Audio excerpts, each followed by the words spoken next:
हाँ जी, 11th class students, हमने first जब लेक्चर किया था जर्नलाइजिंग का, तो हमने उसमें डिस्कस किया था कि जर्नल क्या होता है, मेन चीज़ जर्नल क्या होता है, उसकी विशेषताएं क्या होती हैं, फीचर्स क्या होते हैं और उसका फॉर्मेट क्या होता है। अब उस फॉर्मेट के अंदर जब हम एंट्री करेंगे तो क्या रूल्स फॉलो किए जाएंगे, वो डबल एंट्री सिस्टम में भी हम डिस्कस कर चुके हैं। एक बार आज दोबारा देख लेते हैं।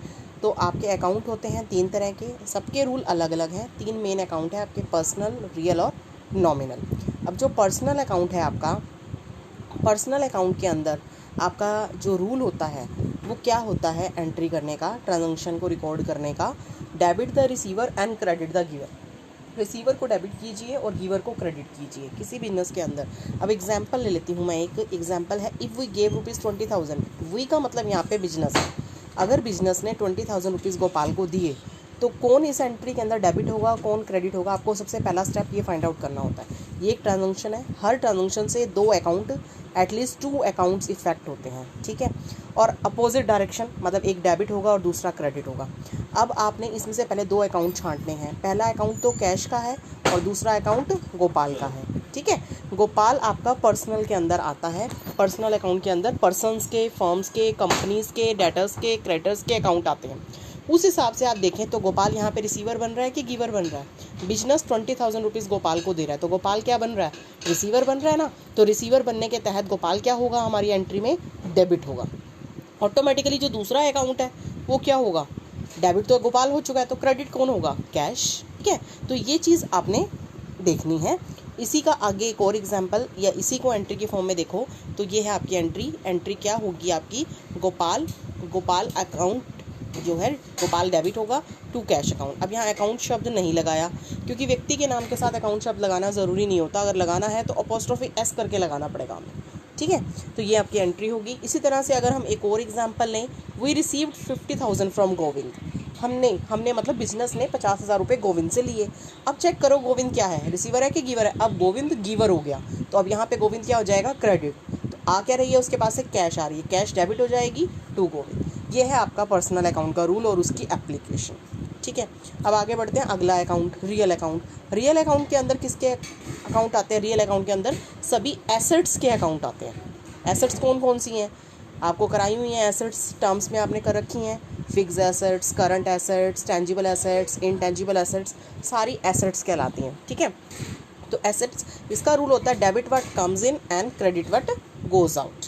डेबिट को जो आ रहा है उसको डेबिट कीजिए, जो जा रहा है उसको क्रेडिट कीजिए। फॉर एग्जांपल, अगर मशीनरी खरीदी गई है किसी बिजनेस के अंदर, अगर मशीनरी, अबाउट का मतलब खरीदना होता है, मशीनरी परचेज़ की गई है फिर 5 लाख रुपीज़ की, इसमें 5 लाख रुपए की मशीनरी खरीदी गई है। अब आप पहले तो ये देखिए कि मशीनरी का अकाउंट किसके अंदर आता है, रियल के अंदर, ठीक है। और हम मशीनरी खरीदेंगे तो क्या जाएगा, कैश जाएगी, कैश भी रियल में आती है, यानी दोनों अकाउंट रियल के हैं। रियल का रूल क्या है, जो चीज़ आ रही है उसको डेबिट कीजिए, डेबिट व्हाट कम्स इन, और जो बिजनेस से आउट हो रही है क्रेडिट व्हाट गोज आउट।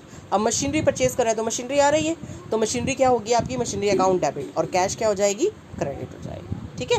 दोनों ही इसमें रियल अकाउंट थे। आगे बढ़ते हैं तीसरे अकाउंट की तरफ। तीसरा अकाउंट था हमारा नॉमिनल अकाउंट। नॉमिनल अकाउंट में क्या होता है बच्चों, नॉमिनल अकाउंट में आपके सारे एक्सपेंसेस के अकाउंट आते हैं, एक्सपेंसेस के, इनकम्स के, लॉसेस के, इन सब के अकाउंट आते हैं। तो डेबिट करते हैं हम सभी एक्सपेंसेस को, ठीक है, और क्रेडिट करते हैं हम सभी इनकम्स को। एग्जाम्पल दोनों दे दिए हैं इन्होंने आपको। 20,000 पे करें हैं सैलरी के नाम के।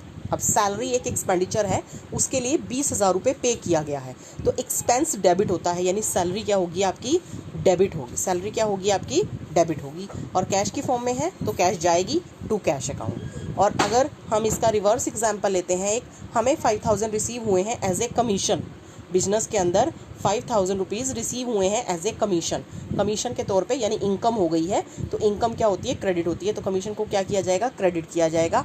कैश आएगी आपकी, cash account debit to commission account, ठीक है। जितना भी अमाउंट है वो लिख दिया जाएगा।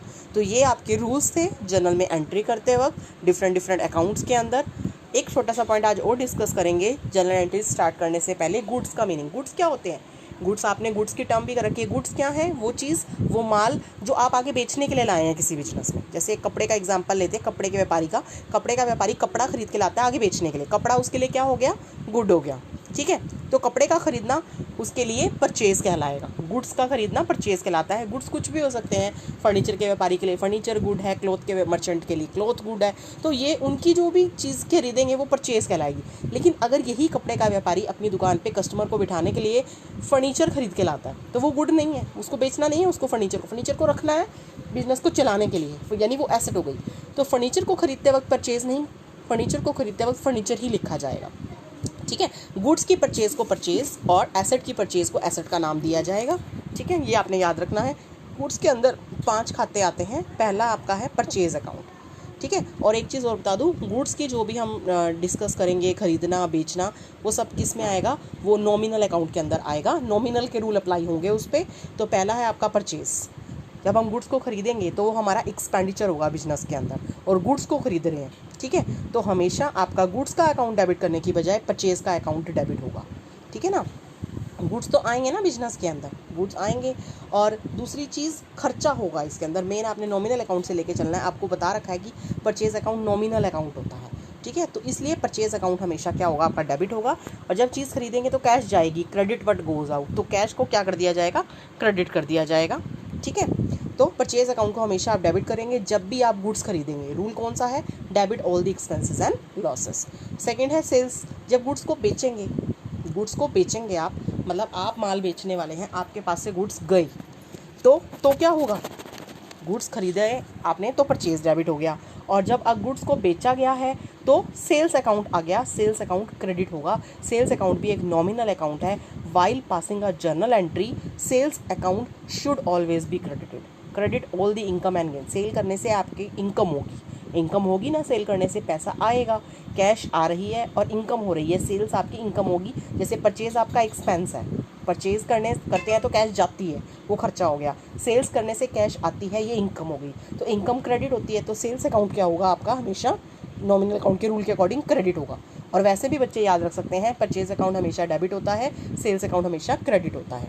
अब तीसरा अकाउंट क्या है, purchase return account. Purchase return account कौन सा होता है, जब खरीदा हुआ माल बेच दिया जाता है, वापस भेज दिया जाता है, भेज दिया जाता है, वापस रिटर्न कर दिया जाता है, उसको कहते हैं। इसका दूसरा नाम भी है, इसका दूसरा नाम है आपका रिटर्न आउटवर्ड्स अकाउंट। ठीक है, तो ये आपका रिवर्स चलेगा, परचेज का रिवर्स। परचेज डेबिट है तो परचेज रिटर्न क्या होगा आपका, परचेज रिटर्न का अकाउंट आपका क्रेडिट होगा, क्योंकि खरीदा हुआ माल आप वापस कर रहे हो। आपका पहले परचेज को अगर आप खर्चा मान रहे थे, परचेज को आप डेबिट कर रहे थे, अब तो आपने माल वापस कर दिया, तो उसको क्या करेंगे आप, एक्सपेंसेस आपके कम हो गए, क्रेडिट होगा।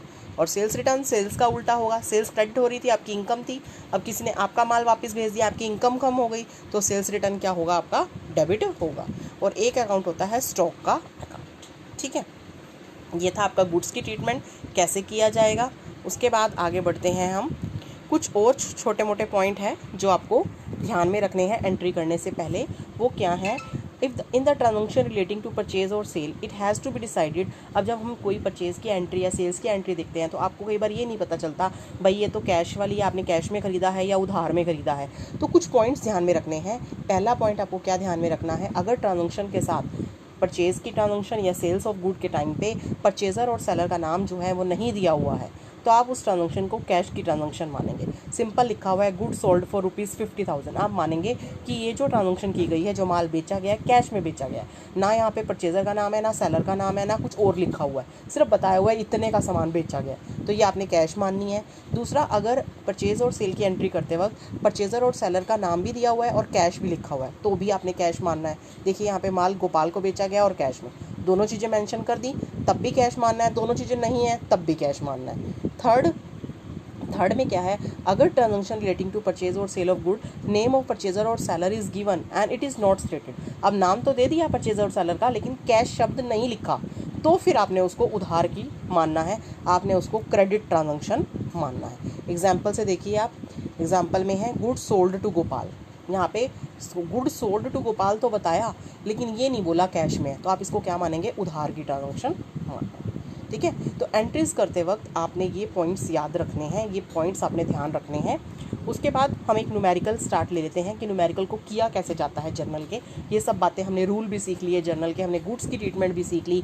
हमें ये भी पता लग गया कि कब किसी ट्रांजैक्शन को कैश में मानना है और कब क्रेडिट में मानना है। तो न्यूमेरिकल आपको इस फॉर्म में दिया जाएगा, जैसे सियाराम एंड सन्स का आपको जर्नल में ये एंट्रियाँ करके दिखानी है, ठीक है। ये सारी एंट्रियाँ आपको सियाराम एंड सन्स के जर्नल में करनी है।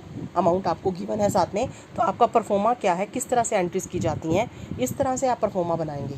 जर्नल ऑफ सियाराम जिसका भी है, डेट, पहला कॉलम डेट का होता है जिसमें डेट लिखी जाएगी, सेकंड कॉलम पर्टिकुलर्स का, फिर एलएफ का कॉलम है, अमाउंट का 2 कॉलम है, एक डेबिट के लिए और एक क्रेडिट के लिए। यहाँ पे एक बार आप ईयर मेंशन कर देंगे ऊपर, एक ही बार, बाकी डेट्स लिखते जाएंगे। जैसे जनवरी 1 की एंट्री होगी पहले, इसमें जो एंट्री करनी है वो आएगी। यहाँ पे डेबिट के सामने डेबिट का अमाउंट आएगा, क्रेडिट वाले के सामने क्रेडिट का, ठीक है। और नीचे नरेशन लिखी जाएगी और एक लाइन लगा दी जाएगी अगली एंट्री को करने से पहले। अब पहली एंट्री क्या थी आपके वहाँ पे स्टेटमेंट में, पहली एंट्री आपकी है सियाराम एंड सन्स, मतलब जो ये ओनर है, मालिक है, इसने बिजनेस स्टार्ट किया है कैश लगा के। बेटा जिस पैसे से बिजनेस स्टार्ट करते हैं उसको क्या कहते हैं, उसको कैपिटल कहते हैं। बहुत ही पहली टर्म हमने जब अपने अकाउंट्स का स्टार्ट लिया तब हमने सीखा था, उसको क्या बोलते हैं, कैपिटल बोलते हैं। तो कैपिटल का अकाउंट हमेशा क्रेडिट होता है और बिजनेस में कैश आ रही है, जब कैपिटल लगाएगा तो कैश की फॉर्म में लगाएगा, गुड्स की फॉर्म में भी लगा सकता है, वो आगे आएगा। अभी हम सिंपल मानते हैं वो सिर्फ कैश लगा रहा है, तो कैश बिजनेस में आएगी। रियल अकाउंट के according debit what comes in, cash debit हो जाएगी और कैपिटल का अकाउंट हमेशा क्या होता है, क्रेडिट होता है। Cash account debit to capital account, ठीक है। उसके बाद सेकेंड एंट्री है आपकी परचेज गुड्स फॉर कैश। अब साफ साफ लिख दिया, माल खरीदा गया है और कैश के बदले। अब आपको पता लग गया। और परचेज़ मैंने आपको बताया था, परचेज़ को एक्सपेंस मानते हैं, डेबिट होता है परचेज़, परचेज़ अकाउंट डेबिट, और कैश जाएगी, कैश पे रियल का रूल लगाएंगे, टू कैश अकाउंट। अगर कुछ बच्चों को अभी भी डाउट हो रहा है, थोड़ा सा स्लो करना चाहते हैं, तो ये कर सकते हैं, हर एंट्री के अंदर पहले वो छांटे 2 अकाउंट कौन से। अब इसके अंदर गुड्स का परचेज़ है, यानी एक अकाउंट तो परचेज़ का हो गया और दूसरा कैश है, तो दूसरा अकाउंट कैश का हो गया। परचेज़ का अकाउंट हमेशा डेबिट होता है, ठीक है, क्योंकि एक एक्सपेंस है। और कैश रियल अकाउंट है, अगर कैश आ रही है तो डेबिट और जा रही है तो क्रेडिट। यहाँ पे आप गुड्स खरीदेंगे तो कैश जाएगी तो ये क्रेडिट होगा, ठीक है। तो इस तरह से भी कर सकते हैं आप, हर ट्रांजैक्शन के 2 अकाउंट्स छांटें, फिर देखें कि क्या रूल लगाना है। जब आपको अच्छी तरह से क्लियर हो जाए तो उसके बाद आपको ये करने की जरूरत नहीं, डायरेक्ट आप एंट्री करते जाएं। अगला 4th एंट्री में देखिए, गुड्स खरीदे गए हैं सुभाष से। अब व्यक्ति का नाम बता दिया जिससे गुड्स खरीदे, ये नहीं लिखा कैश है कि नहीं, तो आप इसको उधार मानेंगे। तो परचेज अकाउंट डेबिट, इसमें कैश नहीं आएगी, उधार में खरीदा गया है तो परचेज अकाउंट तो डेबिट होगा। अब गुड्स को देने वाला कौन है आपको, सुभाष आपका पर्सनल अकाउंट है, एक व्यक्ति का नाम है, तो व्यक्ति के लिए चेक करते हैं कि वो रिसीवर है कि गिवर है। अब सुभाष गिवर है, देने वाला है, तो सुभाष क्या होगा, आपका क्रेडिट होगा। देखिए आप अपनी एंट्रीज के अंदर देखिए, परचेज अकाउंट को डेबिट किया गया है एंट्री के अंदर, टू सुभाष को क्रेडिट किया गया क्योंकि सुभाष आपका गिवर है। तो परचेज़ तो डेबिट होना ही है। तो आपको पता ही है कि जब आप गुड्स को परचेज़ करेंगे वो एक्सपेंस है, तो गुड्स का आपका डेबिट करना है आपने गुड्स को, ठीक है। अब आगे अगली और देखते हैं स्टेटमेंट के अंदर। अगली एंट्री है परचेज फर्नीचर फॉर कैश। अब यहाँ पे आपने फर्नीचर खरीदा है, फर्नीचर क्या है, एसेट है, गुड तो नहीं है ना। गुड्स होता है तो आप परचेज शब्द यूज़ करते हो। अब फर्नीचर खरीदा है तो बिजनेस में फर्नीचर आएगा, तो फर्नीचर अकाउंट क्या होगा आपका, फर्नीचर अकाउंट डेबिट होगा और कैश जाएगी टू कैश अकाउंट, ठीक है। ये एंट्री भी आप आराम से कर लेंगे। उसके बाद अगली एंट्री देखिए, आपने सुभाष नाम के व्यक्ति को कैश दी है, सुभाष नाम के व्यक्ति को कैश दिया, 2 अकाउंट हो गए, एक कैश का एक सुभाष का। सुभाष को कैश दी है बिजनेस ने, सुभाष रिसीवर हो गया तो सुभाष डेबिट हो जाएगा और कैश जाएगी, इसलिए कैश क्या हो जाएगी, क्रेडिट हो जाएगी। देखिए इस एंट्री के अंदर ये है आपका, ये रही आपकी एंट्री सुभाष वाली, सुभाष टू कैश, ठीक है ना। सुभाष रिसीवर हो गया और कैश जा रही है आपकी, ठीक है। और एंट्रीज देखते हैं, स्टेटमेंट पे ही चलते हैं दोबारा। अब अगली क्या है आपकी एंट्री, अगली ध्यान दीजिए एंट्री। अगली एंट्री में है purchase goods from Ravi for cash. आपने रवि से गुड्स खरीदे हैं और कैश में, व्यक्ति का नाम भी दिया हुआ है और कैश भी, यानी ये कैश की ट्रांजैक्शन आप मानेंगे जब साफ साफ लिख दिया कैश में, तो परचेज अकाउंट डेबिट होगा क्योंकि गुड्स परचेज किए गए हैं और कैश जाएगी टू कैश। अब अगली एंट्री देखिए, उससे अगली, परचेज गुड्स फ्रॉम रवि। यहाँ कैश नहीं लिखा, सिर्फ व्यक्ति का नाम लिखा। जब सिर्फ व्यक्ति का नाम लिखा है, कैश नहीं लिखा है, तो ये उधार मानी जाएगी। इसकी एंट्री होगी परचेज टू रवि। रवि आपको गुड्स बेचने वाला है, गिवर है। देखिए दोनों एंट्रीज में क्या डिफरेंस है आपकी, ये देखिए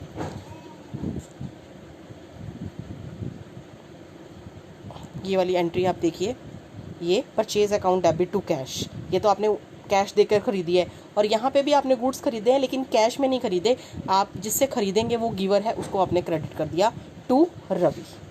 ठीक है, और देखते हैं और कौन सी ट्रांजैक्शन है आपकी। ये है अब अगली 20 तारीख की ट्रांजैक्शन है आपकी। 20 तारीख की ट्रांजैक्शन में आपने मशीनरी खरीदी है कैश के बदले में, मशीनरी एसेट है, तो मशीनरी आ रही है, मशीनरी अकाउंट डेबिट, और कैश जा रही है टू कैश। ये भी आप आराम से कर लेंगे। अब लास्ट एंट्री देखिए, वो आपकी नॉमिनल अकाउंट से रिलेटेड, अभी तक तो हम गुड्स की ही कर रहे थे, नॉमिनल अकाउंट से रिलेटेड आपकी एंट्री है पेड रेंट। अब रेंट बिजनेस के अंदर पे किया, कोई भी खर्चा पे करेंगे तो वो कैश में ही पे करेंगे, ऑब्वियस है, कोई भी खर्चा किया जाएगा वो कैश में ही पे किया जाएगा, और एक्सपेंस क्या होते हैं, डेबिट होते हैं, तो रेंट अकाउंट क्या हो जाएगा, डेबिट, इसके बदले में कैश जाएगी, तो rent account debit to cash account, इसकी एंट्री ये बनेगी। देखिए rent account debit to cash account. ठीक है, उसके बाद दोनों साइड का आपका जो है डेबिट और क्रेडिट वाले कॉलम का टोटल कर दिया जाएगा, वो इक्वल आना चाहिए, इसका मतलब है कि आपका क्वेश्चन बिल्कुल करेक्ट। ठीक है।